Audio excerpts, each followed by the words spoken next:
Hello दोस्तों, नमस्कार। आप सभी लोगों का एक बार फिर से स्वागत है मेरे यूट्यूब चैनल इन्वेस्ट विद अमन में।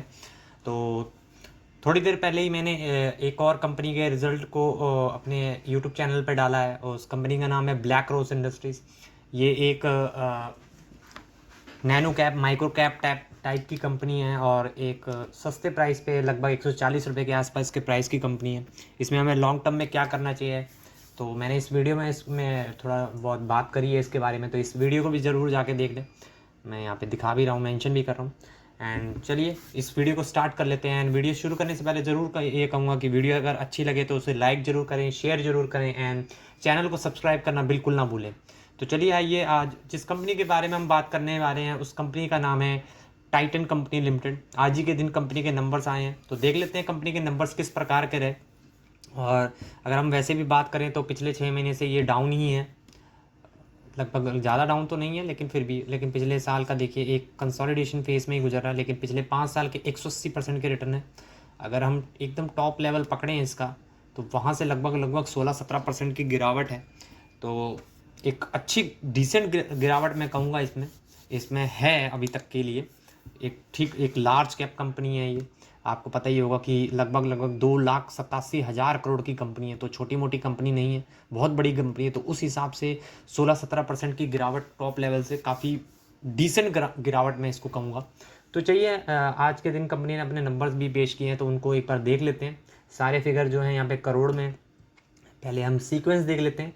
तो सितंबर 2024, जून 2024 एंड सितंबर 2023। तो इनकम देख लेते हैं पहले। सितंबर 2024 की है 14656, यानी कि 14,656। जून क्वार्टर में थी 13,386 और एक साल पहले थी 12,653।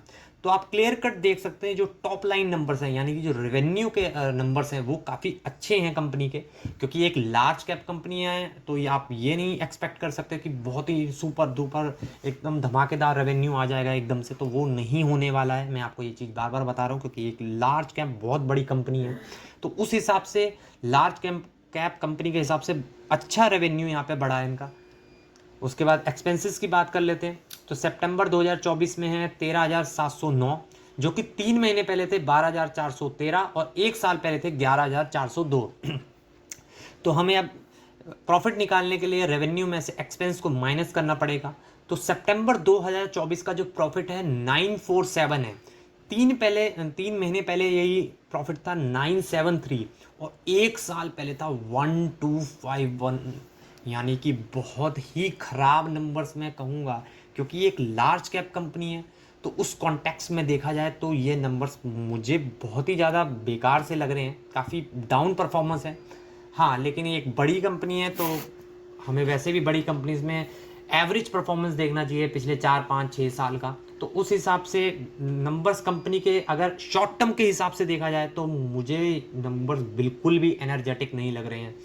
लेकिन हाँ, लॉन्ग टर्म की बात करी जाए तो बात ही अलग है। टाइटन कंपनी नाम है, टाटा ग्रुप की कंपनी है, और चाहिए क्या, और कुछ भी नहीं है। लेकिन हाँ, डाउन क्यों हुआ है इसको हम आगे ज़रूर देखेंगे कि डाउन होने की सबसे मेन रीज़न क्या था, वो भी आगे मैं आपको वीडियो में बताऊंगा।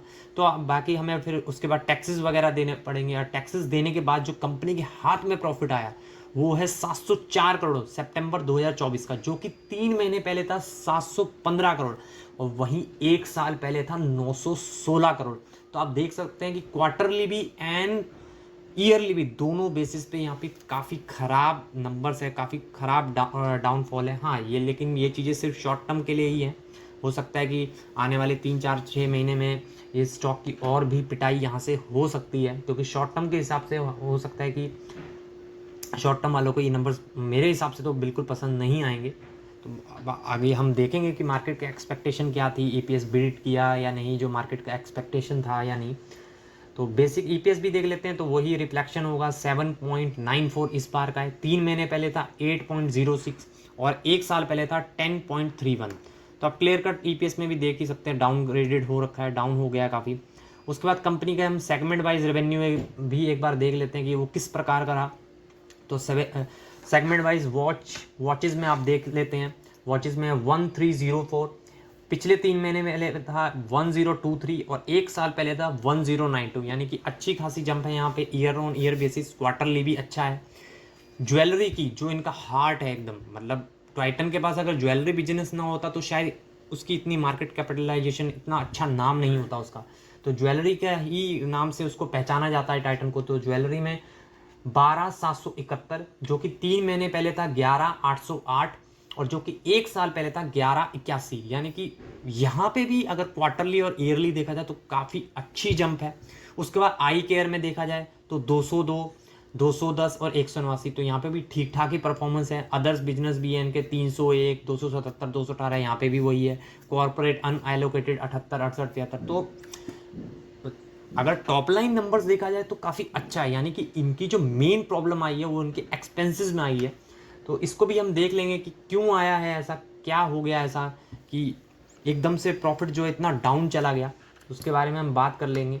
वो चीज़ आपको मैनेजमेंट कमेंट्री में आई थिंक ज़रूर होनी चाहिए, क्योंकि एक बड़ा मैनेजमेंट है, टाटा ग्रुप का मैनेजमेंट है, तो इन्होंने ज़रूर इस बारे में बात करी होगी। तो आइए उसको भी एक बार देख लेते हैं। ये इनके ब्रांड्स वगैरह हैं कि क्या क्या इन्होंने एक्वायर किया, ये वो, ये चीज़ें भी आप पढ़ सकते हैं। इंपॉर्टेंट चीज़ें होती हैं, क्योंकि ये मैंने पहले पिछली वीडियो में भी बताया था कि ये जो नंबर्स हम देखते हैं ये सिर्फ एक ओवरव्यू होता है। अगर आपको पूरा नंबर्स पढ़ने हैं तो उसमें काफ़ी टाइम जाता है, इतनी जल्दी आप नंबर्स को रीड नहीं कर सकते। हाँ, पर एक हम गो थ्रू कर लेते हैं कि किस, हमें एक अंदाज़ा मिल जाता है कि कंपनी किस ओर के नंबर हैं, किस तरह के नंबर से एक अंदाज़ा मिल जाता है हमें इस चीज़ से। तो आप देख ही सकते हैं इसकी सब्सिडरीज हैं ये सब। हाँ, Titan and Glance 515 billion dollar की इनकम है, मार्केट कैपिटलाइजेशन 3,393, स्टोर्स जो हैं 3,171 है, रिटेल एरिया स्क्वायर फीट के हिसाब से भी इन्होंने बताया हुआ है। मैन्युफैक्चरिंग एंड असेंबली फैसिलिटीज़ इनकी 11 हैं। हाँ, ये रही, ये है इंपॉर्टेंट चीज़। तो मैनेजिंग डायरेक्टर जो हैं इनके CK वेंकट रमन, उन्होंने क्या बताया, after a muted Q1 and Q2, यानी कि Q1 में भी अगर आई थिंक आपको याद होगा तो टाइटन के नंबर्स कुछ ज़्यादा अच्छे नहीं आए थे। Witness the encouraging growth across key businesses, jewellery clocked healthy double, jewellery में इन्होंने बताया कि हेल्थी डबल डिजिट ग्रोथ ही मिली है इन्हें for the quarter. Our portfolio approach in this business of straddling diverse customers needs through the brands of Tanishq, Mia, Zoya and CaratLane is working well. तो ये बता रहे कि इनके जितने भी ज्वेलरी सेगमेंट के जितने भी ब्रांड्स हैं वो अच्छा काम कर रहे हैं। The buyer growth metrics were fairly strong in good double digit across gold and stud product categories. The quarter also witness analog watches growing, तो वॉचेज में भी 25% की over the last year growth आई है, जो कि बहुत ही शानदार ग्रोथ है। On the account of the custom duty related laws as well as the need to invest in the growth of various business, the profitability of the Q2 was quite depressed। तो ये है वो main reason कि custom duty से related भी कुछ इनको losses हुए हैं, और जो उनके कुछ नए बिजनेसेस हैं वहाँ पे ग्रोथ लाने के लिए भी पैसा ज़्यादा इन्वेस्ट हुआ है। इसी वजह से जो है आपको नंबर्स थोड़े से डाउन दिख रहे हैं। तो ड्यूटी, कस्टम ड्यूटी रिलेटेड तो मैं कुछ कह नहीं सकता कि क्या हुआ है क्या नहीं अभी। और ग्रोथ, हाँ, अगर कंपनी किसी ग्रोथ प्रोडक्ट में अपना पैसा ज़्यादा डाल रही है तो आप लॉन्ग टर्म में उम्मीद रख सकते हैं, क्योंकि एक अच्छा मैनेजमेंट है तो लॉन्ग टर्म में यहाँ से आपको और भी ज़्यादा वेल्थ बना के ये देने वाले हैं। क्योंकि ये अपने जो नए नए बिजनेस ये चालू कर रहे हैं उसमें पैसा डाल रहे हैं, पैसा डालें, यानी कि उनको उम्मीद है कि वो बिजनेस और भी ज़्यादा ग्रो हो सकते हैं और तेज़ी से, इसलिए उनमें पैसा डाला जा रहा है। और इसीलिए प्रॉफिटेबिलिटी थोड़ी सी कम हुई है, क्योंकि वहाँ पे ज़्यादा स्पेंडिंग हो रही है। तो ये एक अच्छा डिसीजन है मैनेजमेंट का। और टाटा ग्रुप का मैनेजमेंट है तो ये हर चीज़ अपनी पूरी पब्लिक के सामने बता देता है कि वो क्या कर रहे हैं। और कई मैनेजमेंट होते हैं जो चीज़ों को छुपा लेते हैं, तो ये मैनेजमेंट वैसा नहीं है।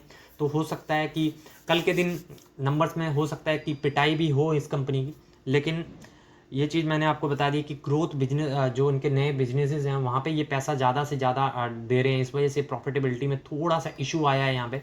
लेकिन ये एक बड़ी कंपनी है, टाटा ग्रुप की कंपनी है, तो इतना मैनेजेबल है। हाँ, लेकिन शॉर्ट टर्म में पिटाई ज़रूर हो सकती है स्टॉक की। तो यहाँ पे थोड़ा सा आपको दिख जाएगा, ईयर ऑन ईयर 24% की रेवेन्यू की ग्रोथ है। टोटल इनकम जो है 24% से बढ़ी है। पैड जो है -25% से डाउन हुआ है। तो 25% डाउन है, ये बात ध्यान रखिएगा, क्योंकि ब्रैकेट का मतलब डाउन होता है, माइनस होता है। ये ब्रैकेट का मतलब माइनस है और बिना ब्रैकेट का मतलब पॉजिटिव। कंसोलिडेटेड में भी आप देख सकते हैं सेम ही चीज़ रिफ्लेक्ट आपको करेगी।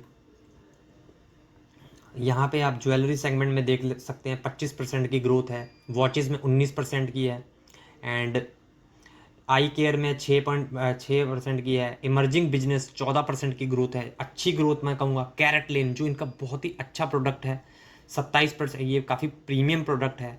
टील ये इनकी एक समझ सकते हैं आप आईटी कंपनी है, एक तरह से आईटी तो नहीं मैं कहूँगा, इनकी एक कंपनी है जहाँ पे ये खुद का काम करते हैं। मैं इसकी वेबसाइट भी आपको ओपन करके दिखा देता हूँ, ये चीज़ें कई लोगों को पता होती नहीं है। आई थिंक ये वो वेबसाइट नहीं है। टील,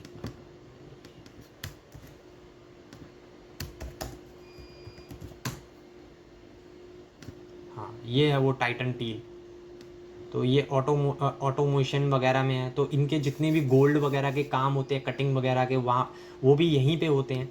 इनका खुद की मैन्युफैक्चरिंग फैसिलिटी है ये। तो इस चीज़ का भी इनको इंटरनल फ़ायदा होता है, इनको बाहर से ये चीज़ें नहीं करवानी पड़ती, ये इंटरनली कर लेते हैं, इससे भी इनको काफ़ी प्रॉफिट होता है और इनका बाहर जो है पैसा कम जाता है। तो कुल मिला के नंबर्स कैसे रहे? नंबर ठीक ही हैं, लॉन्ग टर्म के हिसाब से नंबर्स अच्छे हैं, हाँ, लेकिन शॉर्ट टर्म वाले इस स्टॉक में क्या करेंगे वो आप देख ही सकते हैं। ईपीएस भी 37% से डाउन हुआ है, तो काफ़ी बड़ा सरप्राइज़ यहाँ पे आया है। एक्सपेक्टेशन थी 12.60 की, रिपोर्ट हुआ है 7.93, और एक्सपेक्टेड रेवेन्यू था वो देखिए, रेवेन्यू के तौर पे अगर देख सकते हैं कि रेवेन्यू यहाँ पे 13.50 का इन्होंने एक्सपेक्ट किया था, लेकिन आया कितना है 14.53। तो यहाँ पे प्लस पॉइंट रहा है कंपनी का, लेकिन सारा जो खेल है वो प्रॉफिटेबिलिटी का है, जो कि डाउन रही है 37% के हिसाब से।